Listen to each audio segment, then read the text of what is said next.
ચાલો મિત્રો, આજે આપણે જાણીશું ઘનશ્યામ પાંડેમાંથી કેવી રીતે બન્યું ભગવાન સ્વામિનારાયણ, જેમનું આબુધાબીમાં બની રહ્યું છે ભવ્ય મંદિર.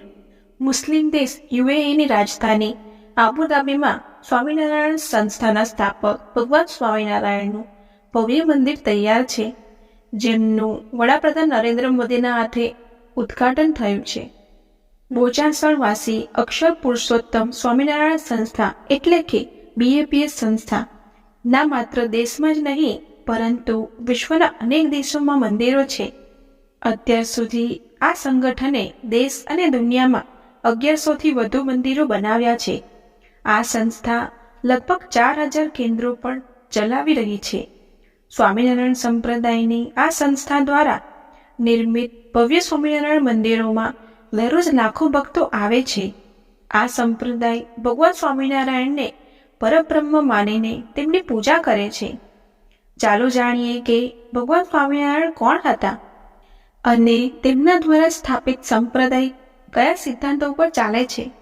સ્વામિનારાયણ સંપ્રદાયના સ્થાપક ભગવાન સ્વામિનારાયણનો જન્મ 3 એપ્રિલ 1781ના રોજ ઉત્તર પ્રદેશમાં અયોધ્યા પાસે છાપિયા ગામમાં થયો હતો. તેમનો જન્મ રામનવમીના દિવસે થયો હતો.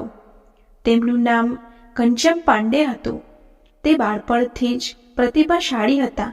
તેમણે 5 વર્ષની ઉંમરે વાંચન અને લખવાનું શરૂ કર્યું અને 8 વર્ષની ઉંમરે જૈનોઈ સંસ્કારની વિધિ પૂર્ણ કર્યા પછી તેમણે શાસ્ત્રનો અભ્યાસ શરૂ કર્યો.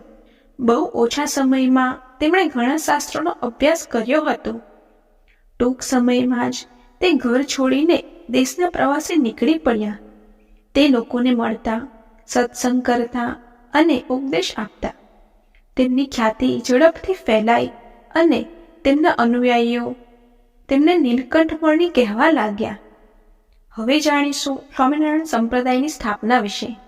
દેશના વિવિધ ભાગોમાં જ્ઞાન અને આધ્યાત્મિકતાની જ્યોત જગાડતા તેઓ ગુજરાત પણ પહોંચ્યા. અહીંથી તેમણે સ્વામિનારાયણ સંપ્રદાયની સ્થાપના કરી. સ્વામિનારાયણ સંપ્રદાય અને તેના અનુયાયીઓ દ્વારા તેમણે સમાજની ઘણી બદીઓ દૂર કરવાનો મોટો ફાળો આપ્યો.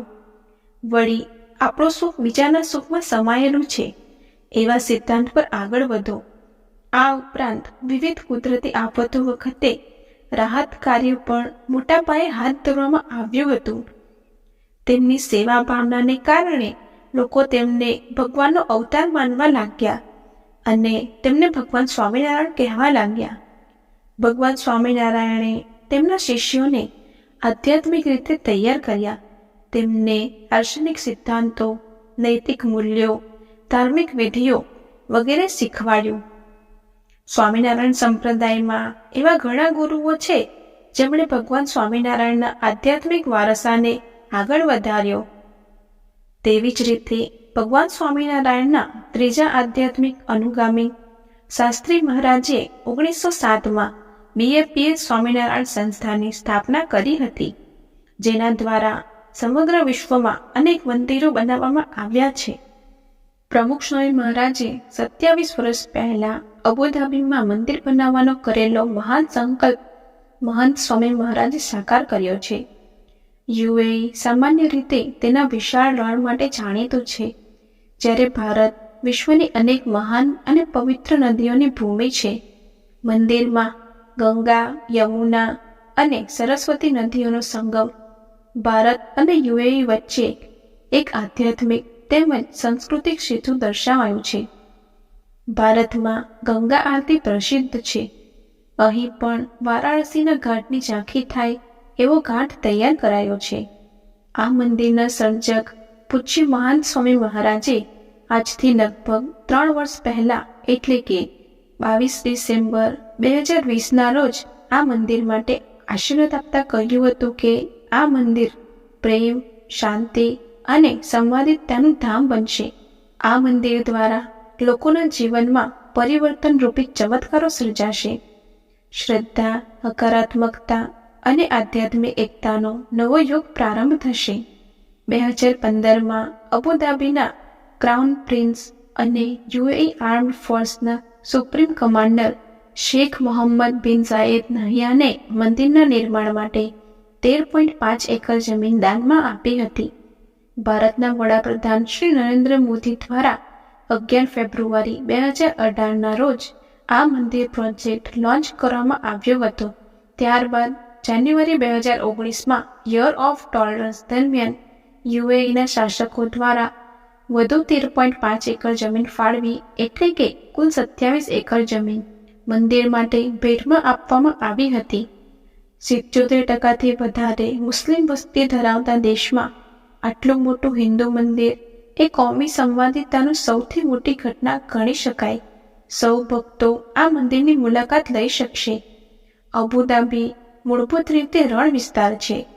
તેનું તાપમાન 50 ડિગ્રી સુધી પહોંચે એ વચ્ચે પણ મંદિર ઠંડુ રહે એ રીતે બાંધકામ કરાયું છે.